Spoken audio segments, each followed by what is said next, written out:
বাঙ্গি ফাটা বলি বলি তরমুজ ফাটা সাতার না কোন গেলি? কালকে আমার এইচএসসি এক্সাম না হয়, তার জন্য কোচিং করতে গেলাম। এই পাগল, জীবনে পড়াশোনা করে কেউ উন্নতি করতে পারি দেখেছিস? পরীক্ষা বাদ দে, কাঁঠাল চুরি করতে হবে। তাদের ভাই থাম। তোরা যে কাঁঠাল চুরি করতে যাবে, দিনের বেলা কাঁঠাল কোনটা শুরু করবি? পাগলা তুই কি রে বলিস? ওই কুদ্দুস চাচার বাগান আছে না, দুপুর বেলা কেউ থাকে না কেন? এ সাব্বি, তুই গাছ উঠবি। আমার গায়ে স্কুল ড্রেসে ময়লা হয়ে যাবে না। নীরব চলি, তুই ওঠ। ভাই আমার শরীরই ভালো না, আমি কিভাবে উঠবো ভাই? এই সমস্যা নেই, আমি উঠছি। চল। গাছে উঠার কোনো বিষয় চল।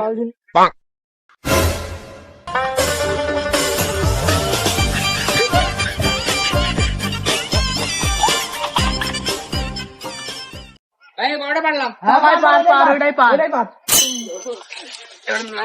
ভাই কাঁঠাল তো ভাই, কাঁঠাল কি করবি? আরে কাঁচা যাই কি রে? কাঁচা পাগল পলাই খাই